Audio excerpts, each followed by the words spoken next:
किस तरह से डायरेक्ट सेलिंग इंडस्ट्री का कॉन्सेप्ट चलता है, किस तरह का ये मॉडल है, इसके बारे में देखते हैं। Difference between traditional business versus direct selling business, किस तरह से ये चलता है। कोई भी व्यापार, कोई भी बिजनेस चलाने के लिए कस्टमर की होती है और दूसरे साइड में होता है मैन्युफैक्चरर। हम बिजनेस इसी तरह को मानते हैं, उसी को हम लोग बिजनेस मानते हैं। यहाँ पे या तो कुछ प्रोडक्ट का लेन देन होता है या तो कुछ सर्विस का लेन देन होता है, उसी को हम लोग बिजनेस बोलते हैं।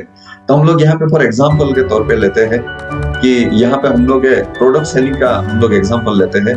तो मान लो एक साइड में कस्टमर है, दूसरा साइड में मैन्युफैक्चरिंग होता है। तो हमने देखा है कि कोई भी प्रोडक्ट की अगर जरूरत रहता है तो कस्टमर कभी भी मैन्युफैक्चरर के पास लेने के लिए नहीं जाता है और मैन्युफैक्चरर भी कभी कस्टमर को देने के लिए नहीं जाता है। सिस्टम क्या होता है, कस्टमर को कोई भी चीज की जरूरत होती है तो वो लेने के लिए जाता है रिटेलर शॉप। हमारे आजू बाजू नजदीक के अंदर में जो भी रिटेलर शॉप रहता है वहां पे हम कोई भी सामान लेने के लिए जाते हैं।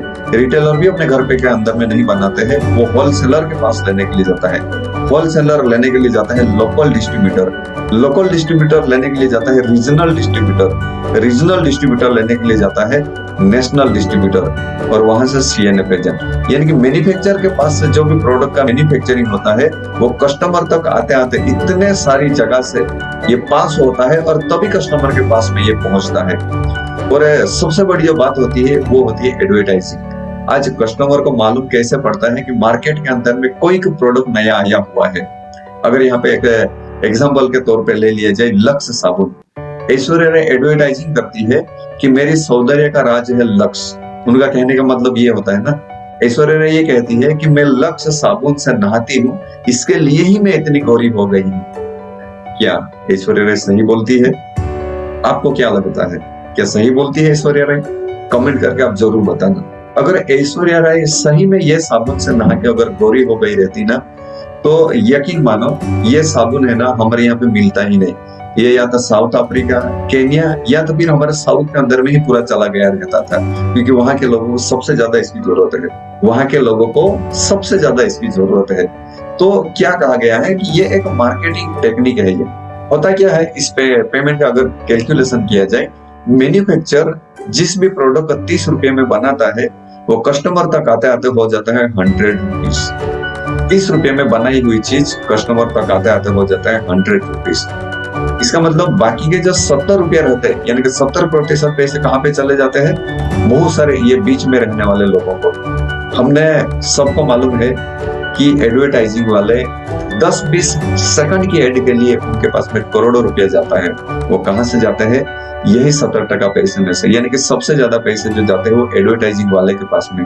और बाकी के रिटेलर, होलसेलर, लोकल या इस सारे लोगों की बात किया जाए तो ये भी सेवा करने के लिए तो बैठे नहीं है। कहने का मतलब जो चीज 30 रुपए के अंदर में कंपनी के अंदर में मैन्युफैक्चर होता है वो कस्टमर तक आते आते हो जाता है 100 रुपीस में और बाकी के 70 रुपये हो जाते हैं इतने लोगों के बीच में चले जाते हैं। ये होता है ट्रेडिशनल बिजनेस, ट्रेडिशनल व्यापार होता है। अब देखते हैं direct selling industry. Direct selling industry का मॉडल किस तरीके से चलता है? डायरेक्ट सेलिंग इंडस्ट्री ने इस ट्रेडिशनल फील्ड को विरोध नहीं किया, इसको बंद नहीं किया। इन्होंने क्या किया, इसको बाईपास कर दिया, अलग सिस्टम कर दिया। क्या किया? डायरेक्ट सेलिंग इंडस्ट्री के अंदर में क्या होता है, मैन्युफैक्चरर होता है, मैन्युफैक्चरर से सीधा वो वही सामान पहुंच जाता है कस्टमर के पास में।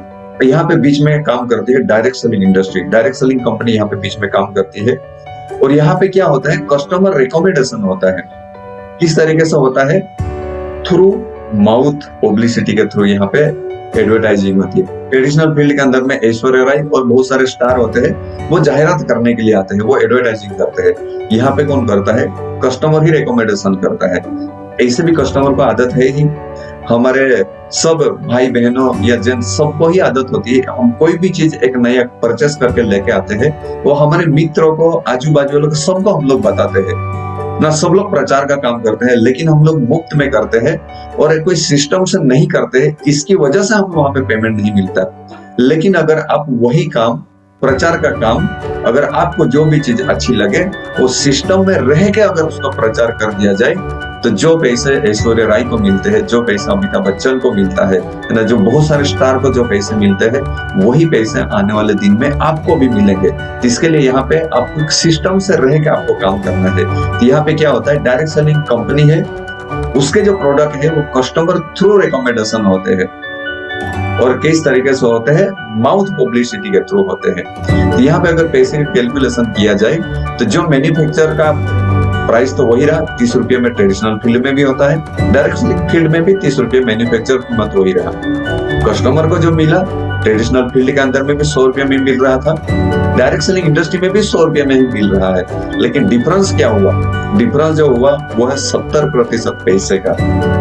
ये 70% पैसे CNF agent, national distributor, regional distributor, local distributor, यानी कि बीच में जो इतने ये सारे चैनल है एडवर्टाइजिंग से लेके सबको जो पैसे मिल रहे थे वो पैसे उनको नहीं जाके फिर से ही वो कस्टमर को दे दिया जाता है।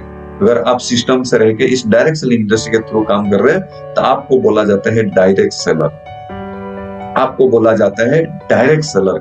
आप कस्टमर नहीं रह के आप डायरेक्ट सेलर बन जाएंगे और डायरेक्ट सेलर में आपको नाम दे दिया जाएगा, आप एक डिस्ट्रीब्यूटर बन गए यहाँ पे। तो कितनी अच्छी बात है कि यहाँ पे इस कस्टमर के ही पैसे, कस्टमर का नाम आप और मैं, हमारे ही पैसे घूम फिर के फिर से हमारे जेब के अंदर में आ गए। इसी को बोला जाता है डायरेक्ट सेलिंग इंडस्ट्री। यहाँ पे डायरेक्ट सेलिंग इंडस्ट्री के अंदर में जो भी पैसे दिए जाते हैं वो ना तो कंपनी अपने जेब से पैसे देते हैं ना कोई और। यहाँ पे जो भी पैसे मिलते हैं वो वही पैसे मिलते हैं जो एडवर्टाइजिंग में जाते हैं, करोड़ों रुपए रिटेलर शॉप के पास जाते हैं, होलसेलर के पास जाते हैं। इन जितने भी बीच के जो चैनल के पास जो जितने भी पैसे चले जाते हैं वही पैसे यहाँ के कस्टमर को दे दिया जाता है।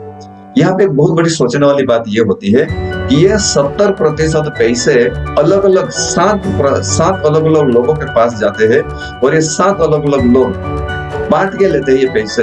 फिर भी देखो ये बहुत अमीर, बहुत ही पैसा वाले लोग हैं, लेकिन यही 70% पैसे अगर डायरेक्ट सेलर को दे दिया जाए, ये डायरेक्ट सेलर भी बहुत बड़ा इंसान बन सकता है।